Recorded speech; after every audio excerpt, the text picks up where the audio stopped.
I remember the first time my son punched me. I remember the first time my son kicked me. I remember the first time a teacher wrote to me and told me that my son can't sit still in class and that there's something wrong with him. I remember the first time my son told me he wanted to commit suicide. All of those things led us to seek help through a psychiatrist, because that's what you're told to do. Both my sons were misdiagnosed and wrongfully medicated for the past 6 years on big psychotropic medications. We went along with this. It wasn't easy. My husband and I didn't want to, but we went along because that's what the doctor said we needed to do for our kids to have a quality of life. The turning point for us was my husband and I would lay awake at night with a nagging feeling inside our gut. You know, that parental gut that you have, that we were missing a piece of the puzzle, that we didn't know something. God bless the Dr. Phil show, because I used to watch the Dr. Phil show every day. Actually, I still do.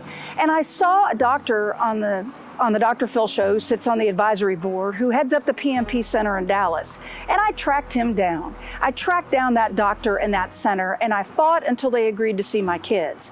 And what I found out blew my mind. My kids were misdiagnosed. They didn't have any of the disorders that the psychiatrist said that they did, which means that I pumped them full of these Big Mac Daddy drugs for 6 years, and I didn't have to.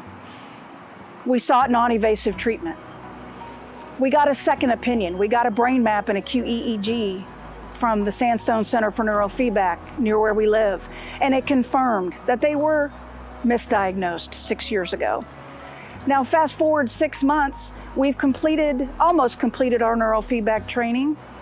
We've also done some behavioral vision and auditory therapies as recommended by the PMP Center in Dallas. And as a result, my kids are drug-free. Neither one of my kids take any of these psychotropic meds that are so damaging to their little brains. We're done. We're drug-free. As a mom, I want something positive to come out of this. I want something good to come out of our horrific journey that we have been in the last 3 years. The mental health industry messed with the wrong mama bear. And so now I will spend till my last dying breath advocating for change. I think 3 things need to happen in order for change to occur.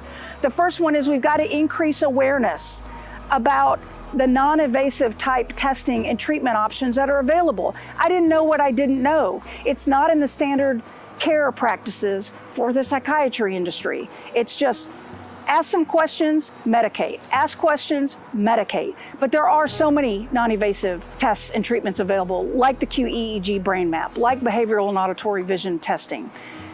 We have to increase awareness that this exists so that parents have the option of these non-invasive tests and treatments. Second of all, we've got to get insurance companies to cover them. My kids are no better than anybody else's kids. I shouldn't have access to this treatment because I happen to have a little bit more money maybe in my checking account. This treatment should be readily accessible and cost-effective to everyone, and it's not, and it's wrong. And finally, we have got to demand better from our lawmakers in relation to the mental health industry. The laws need to be changed. It needs to protect our minors. We should be required, psychiatrists should be required to exhaust all non-invasive testing and treatment methods before they are allowed to write a prescription for these mind-altering drugs. It's so simple. It looks simple on paper, but why isn't it happening? I think it's not happening because of the influence that the big pharmaceutical companies have on our lawmakers. But it should be happening. I'm not a rocket scientist, I'm just a mom. But this is wrong, and it's got to change. And we've got to stand up, and we've got to fight. Our little voices together make a big voice, and I think we can make some change. So I encourage you to join me at mentalhealthmom.life. where you'll find a variety of articles, videos, resources, and how we're going about trying to make a change from an advocacy standpoint. Join me. Our kids are worth it.